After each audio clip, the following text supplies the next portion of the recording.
Segunda parte da gravação, da aula do dia 12 de março, trabalhando hoje as metodologias ativas em sala de aula.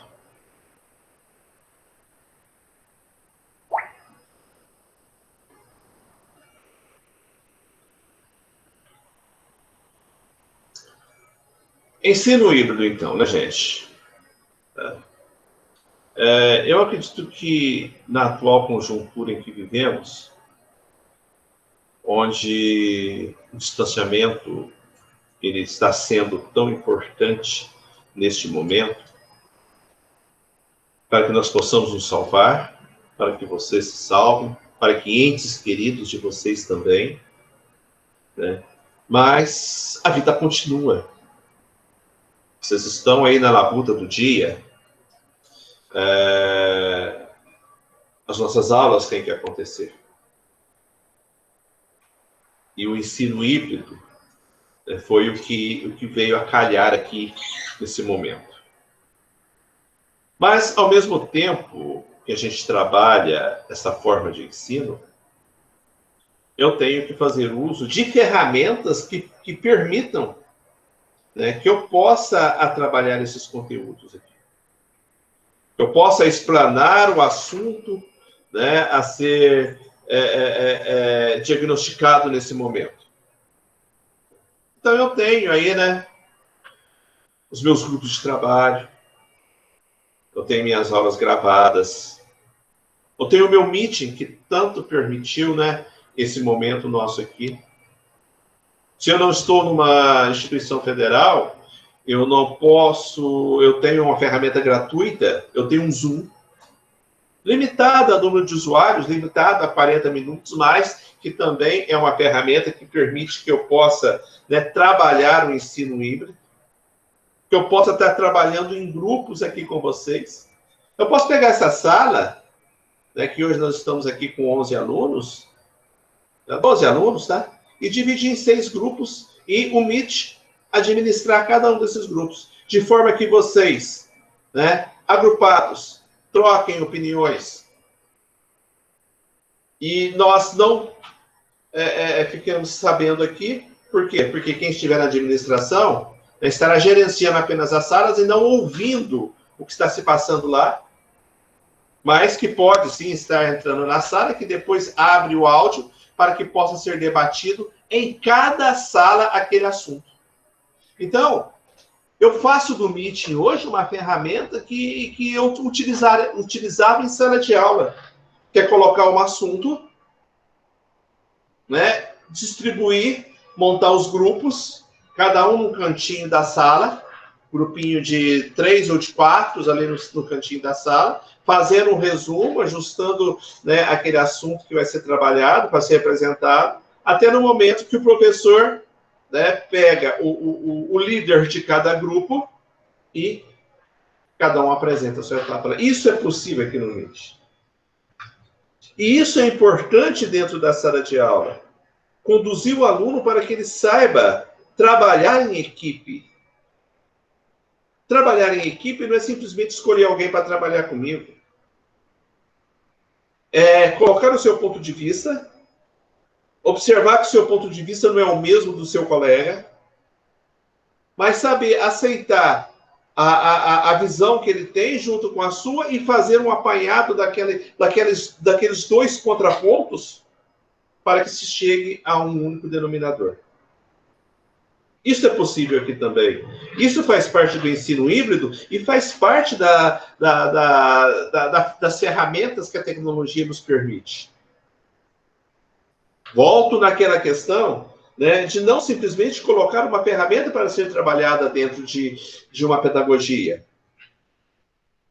né, mas que haja o domínio da ferramenta, para que você possa abstrair dela, né, o máximo que ela tem aí para ofertar. Né?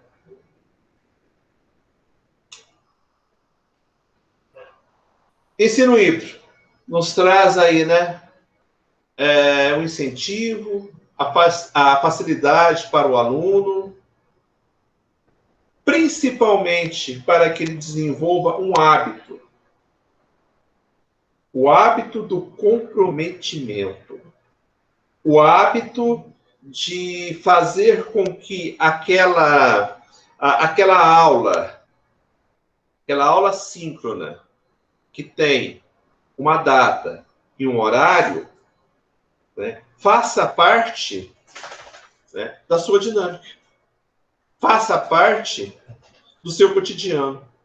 Então, nesse momento que nós estamos aqui, 20h15, toda sexta-feira, é um momento em que eu não vou sair para jogar uma bola, para conversar com alguém, para assistir um filme na TV, para ficar de boa aqui no computador acessando. Não, eu tenho um comprometimento, um compromisso para com o momento síncrono do curso que eu estou fazendo. Isso é importante dentro do ensino à distância, né? É esse comprometimento para com o meu tempo. Essa forma que eu tenho de me organizar. Onde eu sei que o tempo perdido, ele é irrecuperável. Eu não vou conseguir voltar, né, no início dessa aula. No momento em que eu explanei para vocês, né, o conteúdo do nosso ABA, né, disponível ali dentro da semana 2. Tá? Então, isso é importante, você saber administrar essa situação. E, ao mesmo tempo, esse saber administrar estar como como que eu posso dizer? Me fugiu a palavra aqui. Não era o objetivo que eu queria falar. Está como um desafio para o docente. Não tem nada pior do que, por exemplo, eu abro essa sala aqui, eu encontro 2 alunos. Ou pior, eu não encontro ninguém. Isto é desmotivante para nós docentes. Eu preparei uma aula, eu estudei um conteúdo, eu montei um ambiente, eu montei vídeos, eu estou com tudo aqui fresquinho na minha cabeça para poder passar para vocês. E eu chego nesse momento aqui, eu não encontro ninguém. A vantagem que nós temos é que eu posso simular uma sala de aula cheia, né? Aí vai pela sua forma de trabalhar e pela sua imaginação. Né? Então, eu vou imaginar uma sala de aula cheia, aquele trabalho que eu desenvolvi ali atrás, né? Eu vou pôr aqui para gravar e eu vou trabalhar como se eu tivesse uma plateia aqui repleta de alunos. Né? Onde esse conteúdo trabalhado vai estar disponível lá para vocês assistirem depois. Quer dizer, quem for assistir nem vai saber se tinha algum, se tinha 2, né? Se tinha 10, 20, 50 alunos, ou se não tinha ninguém. Mais uma facilidade que a ferramenta nos permite. Que o ensino híbrido nos permite. Essa aula, esse momento que está acontecendo aqui agora, eu poderia ter gravado, né, em um outro instante e apenas colocaria para vocês aqui e daria as orientações. Eu, particularmente, não gosto de fazer isso. Eu prefiro gravar online, tá, com os meus erros, com meus calculetes e tudo mais, do que eu gravar no outro momento e ficar editando e colocar aqui para vocês. Eu acho que isso não é válido. Os professores fazem dessa forma, mas eu acho que não é válido. Né? A não ser que eu estivesse gravando algo para colocar no YouTube, é um curso 100% online, quer dizer, à distância, né? 100% à distância, nada online, aí tudo bem. Eu faria a gravação, eu ia fazer a edição desse momento que foi gravado, ia fazer os cortes, né? Ia fazer todo um ajuste ali para que aquela aula parecesse perfeita. Não é isso que acontece nesse momento. Então, trabalhar o ensino híbrido é ter todo esse domínio, é ter todo esse jogo de cintura, tá? Preparando para que os problemas que possam acontecer, no momento em que acontecerem, eu conseguir sair, né, daquela situação, né, sem deixar transparecer. Ferramentas. Olha, falamos sobre isso na aula passada, o uso do celular. E você sabe o tanto que ele é importante para os dias de hoje. Né?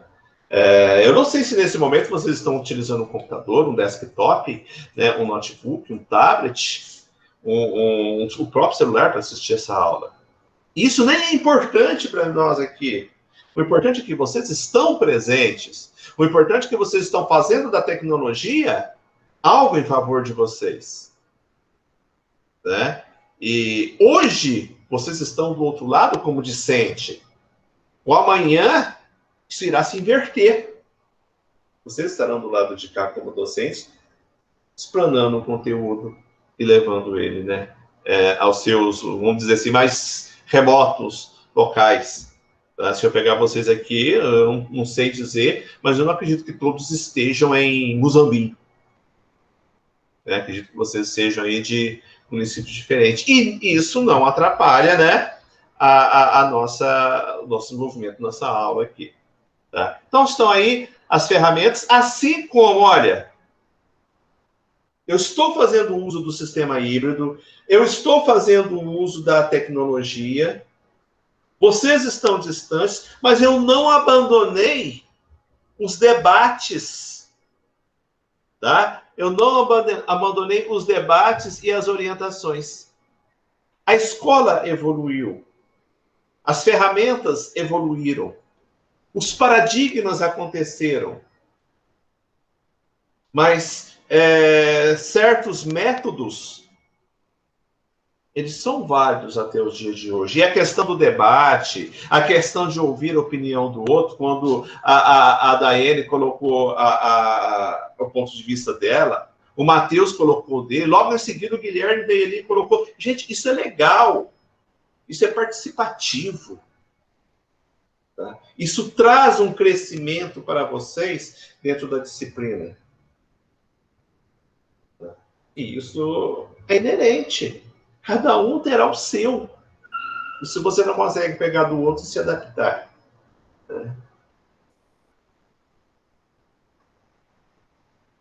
A sala de aula invertida. O que seria a sala de aula invertida? Eu coloco um assunto, coloco um tema, vocês vão estudar esse tema em casa, vocês vão desenvolver esse tema e vocês vão explaná-lo aqui depois. Para a gente discutir, para a gente debater. Né? Então, o entendimento do conteúdo, ele aconteceu antes do professor colocar. Ele aconteceu do processo inverso. Por isso que tem esse nome, né? Sala de aula invertida.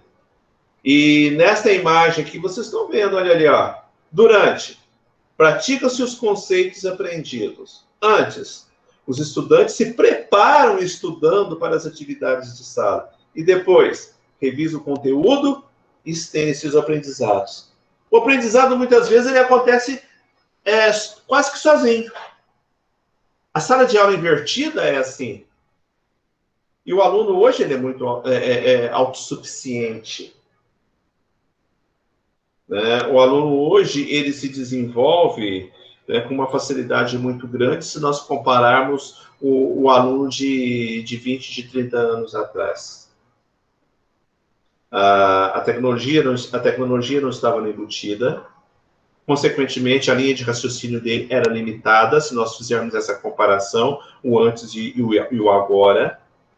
O poder de assimilação de 30, 40 anos atrás era menor do que hoje. Isso se eu fizer uma comparação, tá, de épocas. É claro que para a época, né, era o que nós tínhamos em mãos. Né? E o que como eu disse para vocês, a questão de ficar ultrapassado, de ficar obsoleto. Ser obsoleto também tem um ponto de vista. E quando eu digo para você que ser obsoleto na área de tecnologia, né, ele é muito mais sofrível do que vocês, que não são da área de tecnologia, serem obsoletos em alguma situação. Ser obsoleto em tecnologia para vocês não peca e não custa dentro do mercado de trabalho, dentro do seu desenvolvimento. Enquanto para quem é da área de TI, né, Ser obsoleto é estar fora do mercado. Né? É não ter o domínio daquela nova tecnologia. Então, são conceitos diferentes, né? De acordo com a profissão, de acordo com a área de cada um. Então, tá aí, né? A sala de aula tradicional, a construção do conhecimento, né? E o aplicar em casa. Né? Eu passo o assunto, eu explano o assunto, eu dou a tarefa, você vai complementar na sua casa, sozinho. Olha, não houve debate, não houve grupos discutindo o assunto. Havia aqui uma autoridade máxima em sala, que era o professor, e os demais ouvindo quietinhos, né? Sem nenhum pio. O assunto ali desenvolvido. Na sala de aula invertida, né, você aplica o que você discutiu em equipe, o que você construiu como conhecimento fora daquele momento ali, das bagagens, das experiências que vocês trazem do ambiente onde vocês vivem. Né? Então, é bem visível as duas situações, né? A tradicional da sala de aula invertida. A problematização. Se eu estivesse gravando isso aqui, eu ia ter que reeditar, né, esse minuto aqui da fala. Problematizar. Né? Renal, Guilherme. Renal. Tá? Tô brincando. O professor propõe um problema real. Os alunos discutem, tá certo, Guilherme? Discutem a solução. Né? Eu vou estimular o trabalho de vocês, esse trabalho será em grupos, irei considerar, né, os pensamentos críticos de cada um, porque eu sei que essa crítica é uma crítica construtiva, né? É algo que é trazido para a sala de aula para o enriquecimento da equipe que eu digo do conjunto dos alunos todos que estão ali, né? E que abre esse espaço para que possam ser feitas as argumentações, né? As situações em que cada um estaria ali vivenciando. Tá? Então, essa problematização não é nada mais é do que uma realidade de um assunto colocado em sala. E eu trouxe do nada, trouxe de cara esse assunto para vocês hoje, do Victor Hugo, essa passagem. Eu poderia pedir que vocês explanassem esse assunto mais e mais, né, e me dessem ele de uma forma de narrativa. Narrem dentro da atual conjuntura, dentro do que você vivencia em seu meio, né? A colocação de Victor Hugo, o paraíso dos ricos e o inferno dos pobres. É algo a ser debatido, e eu posso dizer para vocês que se a gente pegar um debate desse, ele será debatido profundamente. Porque questões sociais, políticas, éticas estarão envolvidas nesse assunto. Coisa que, no primeiro instante, passa tudo despercebido por nós. É uma frase que você joga ela no tempo, né, e você não aprofunda na essência dela. Então, legal isso daí, viu? A questão da problematização. Instrução por pares. Alunos estudam sozinhos seus conteúdos. Professor faz uma breve exposição sobre o assunto. Se o número de acertos for mediano, né, você dispõe os alunos em grupos para discutirem qual a resposta correta. Se voltar a errar, o professor volta a explicar novamente. Como eram as aulas, né, antes da pandemia, em sala de aula? Nada diferente disso, instrução por pares. Vocês estão no 6º período, vocês vivenciaram as aulas dentro do campus, vocês estiveram presentes em sala de aula. Né? As tecnologias expostas ali. E a escola com um novo conceito. Uma escola evoluída. Mas trabalhando-se métodos antigos. Eu vou contar uma historinha para vocês. O professor de matemática, que trabalha lá no ensino fundamental, inicia o ensino da multiplicação, como nós aprendemos atrás, da tabuada, trabalhava antigamente um método maçante, que era o método do decorar. Tá? 2 vezes 1, 2. 2 vezes 2, 4. 2 vezes 3. E aí vinha tabuada de 2, tabuada de 3, tabuada de 4.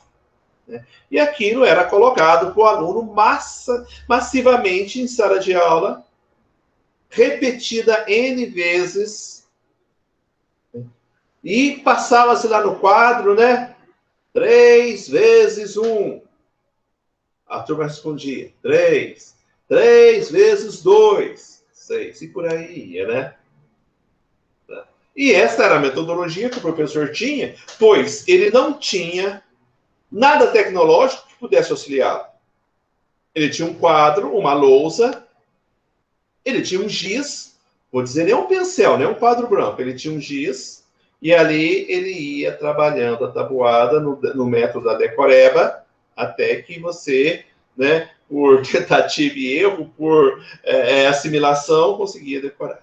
Um belo dia, a direção da escola, né, começa a se informatizar e fazer uso das tecnologias para que pudesse trazer a facilidade no conteúdo de um professor. Então, é colocado em sala de aula um data show. Tá? Esse data show, ele é ligado numa lousa. É o que nós chamamos de lousa digital. Na lousa digital, você usa um pincel, mas esse pincel, ele nem tinta, nem cor ele tem. Na verdade, o que você tem ali é uma ferramenta. Tá? Você tem, na verdade, isso daqui, ó. Um pente da vida, ó. Tá? O que eu tenho aqui? Aqui eu tenho, né, uma ferramenta onde eu vou escolher a cor, tá? Onde eu vou escolher o texto que eu quero trabalhar, a fonte, né? Eu vou escolher o tamanho que eu quero trabalhar, tá? E eu vou fazer uso dela para a minha tecnologia, para o meu ensino e aprendizagem. E isso foi colocado na mão do professor. E o professor voltou no outro dia para dar sequência à sua aula de matemática, continuando com a tabuada, né, mas usando da tecnologia para o ensino, para a aprendizagem. O que o professor faz? Simplesmente, né, o professor liga aquele equipamento, aquela lousa digital, o que ele, com o pincel, digitar ali, escrever ali, né, vai passar pelo sistema digitalizado da lousa, vai reproduzir pelo data show e vai aparecer lá na tela, como se fosse um giz ou um pincel que eu estivesse ali escrevendo. O professor chega aí, pessoal, 2 vezes 1 igual a... O pessoal responde, 2, né? 2 vezes 2 igual a 4. Só o que mudou? O que mudou da forma que ele trabalhava com o quadro negro, o giz? Não falando pincel, não. Com o quadro negro e giz e apagador, com essa tecnologia que ele tem, mas que ele está fazendo o uso de uma forma errada. Ele está usando um data show, ele está usando uma lousa digital, como se fosse o quadro negro e o giz que ele usava antes. Ou seja, ele tem uma ferramenta em mãos, mas ele não sabe como utilizá-la. Ele não foi treinado para isso. E é isso que muitas vezes acontece dentro de sala de aula. A ferramenta ela é disponibilizada ao profissional, desculpa, porém, não é dado o devido treinamento a ele, para que ele faça uso daquela ferramenta com o que ela permite, com o que ela tem para oferecer. Não, ele poderia simplesmente acessar a web com essa lousa digital, buscar lá 2 maçãs, né? E colocar 2 homens aqui, 2 imagens, 2 crianças, e vou falar, olha, tenho 2 maçãs, tenho 2 crianças agora. Se cada uma receber 2 maçãzinhas aqui, quanto vai dar no final? Ah, vai dar 4. Ou seja, é necessário que você tenha o conhecimento da ferramenta que você irá utilizar, o domínio da ferramenta e, principalmente, ser criativo. Fazer uso da sua criatividade como meio, né, de você levar, de você transpor o conhecimento, né, o levar o aprendizado até do outro lado. Eu posso dizer que, a grosso modo, isso acontece demais nos dias de hoje. Muitas vezes o profissional ele tem a ferramenta em mãos, mas ele não está preparado para utilizá-la. Ele não sabe como utilizar. E aí ele utiliza-se dos meios antigos, antiquados, que ele domina, em cima de algo que pode oferecer muito mais, né, do que um simples digitar e me dar uma resposta igual ali na frente. Né? Gamificação. Hoje em dia não tem nada mais eficiente, já foi comprovado, do que o ensino-aprendizagem através dos jogos. Isso é que tiça o desenvolvimento intelectual da criança ou de quem estiver ali utilizando. Vamos analisar o seguinte também. Né? Tudo deve ser utilizado, né, com um certo respeito. Não queria dizer respeito, não. Uma certa moderação. Né? Uma certa moderação. E essa moderação, né, é isso mesmo, Guilherme, bom senso também. Eu não vou ficar o dia inteiro jogando, né, onde eu estou misturando ali o aprendizado junto com o meu prazer de ficar jogando. Não. E isso me traz outras consequências. Problemas de vistas, problemas de postura. Né? Isso pode me causar aí no futuro, né, uma doença relativamente nova aí, que são as LERS. O que é isso? Lesão por esforço repetitivo. Fique com o mouse clicando o dia inteiro ali para você ver se você não vai ter uma inflamação no seu tendão.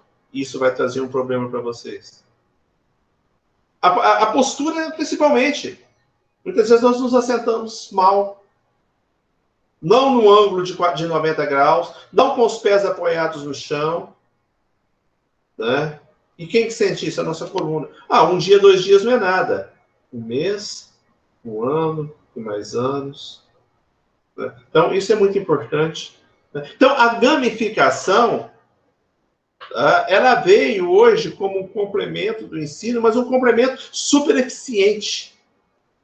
Porque ela traz esse aprendizado. Ela embute dentro da sua psicologia, né, das suas fases, dos seus avanços, né, no momento em que você disputa com alguém, né, essa vantagem do aprendizado.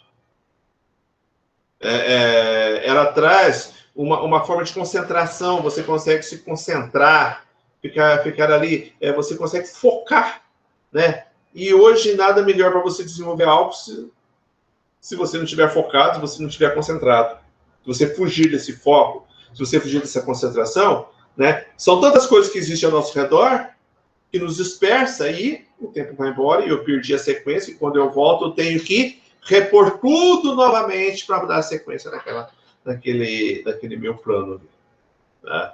Então, os jogos hoje estão sendo amplamente utilizados como ferramenta de ensino e aprendizagem. Isso em qualquer faixa etária. Tá? Já é comprovado. E, principalmente, olha, o profissional que atua nessa área, ele é muito bem remunerado. Muito bem. E nós temos, se tem uma área que existe carência hoje, é a área de programadores, de desenvolvedores. Tá? Hoje é grande essa carência existente aí. A personalização do ensino, né? Na aferição do desempenho, de resultados, a gente sempre vai estar ponderando, a gente sempre vai estar fazendo uma autoavaliação, né? A gente sempre vai estar fazendo com que os nossos conteúdos sejam autoavaliados e a gente possa, então, estar sendo melhorados. Tá? As críticas de vocês são críticas construtivas. Eu analiso sempre como as críticas construtivas que permitem o crescimento. Que me permite uma desenvoltura melhor. Tá? Então, este panorama, né, de você agir individualmente, né, vai nos trazer aí potenciais. Potenciais que vão fazer com que eu adquira sempre, tenha sempre uma bagagem a mais dentro da minha vida acadêmica ou da minha vida profissional. Finalizando com o learning, né? A personalização desse ensino, dessa forma do ensinar. E quando a gente, né, se remete a essa situação, né, do aprendizado, personalização do ensino micro-learning, do micro-aprendizado, né, tradução de learning, aprendizado, né, o que você está fazendo? Você está buscando formas, né, de colocar ali, né, o seu ensinamento, de passar conhecimento, de não ser uma pessoa egoísta e guardar somente para si todo um aprendizado. Né? E o que você pode utilizar, então, para explanar isso daí? Frases curtas, parágrafos, imagens, gráficos. Gráfico é a melhor demonstração de resultado que nós temos. Vídeos. Eu até estou pecando aqui com vocês, porque olha ali, ó, vídeos não superiores a 10 minutos. Meus vídeos estão ficando aí na casa dos 20, 30, 40 minutos, né? Então, quebrar esses vídeos aí. Olha a gamificação, olha os jogos aí presentes novamente. Questionários também. Um pouco antiquado, né, gente? Perguntas e respostas, múltipla escolha, relacionamentos. Mas uma forma também, né, de se buscar aplicação de conteúdos e de explanar esta situação ali. Como inserir a tecnologia educacional? Através de diagnóstico, através de documentos e normativas. Né? O PPP, Projeto Político Pedagógico, é o que rege uma instituição, é o que rege um curso, é o que rege a disciplina. Ele é o documento mais importante dentro de uma instituição e para concurso. São os PPPs, que depois vem as emendas, e aí a gente tem uma linha de trabalho, uma linha do que desenvolver, do que buscar e do que ensinar. Né? As redes sociais, que são tão importantes aí. Né? Hoje, tecnologia é investimento. Né? Investimento que permite capacitação, segurança, principalmente a atualização. É isso tudo que a tecnologia nos permite dentro dos bancos de uma escola, né? Dentro das paredes de uma escola. E, como dizia Paulo Freire, sou muito admirador dele, de tudo que ele escreveu, do que ele colocou aí, né, e dos ensinamentos que ele nos deixou. Ensinar não é transferir conhecimento, mas criar possibilidades para a sua produção e sua construção. Principalmente esse finalzinho, gente. Quem ensina, aprende ao ensinar, e quem aprende, ensina ao aprender. E eu digo mais. Em qualquer grau que vocês estejam, em qualquer estágio que vocês estejam, nós sempre seremos eternos aprendizes. Encerro aqui o nosso momento síncrono. Encerro aqui a nossa aula do dia 12 de março.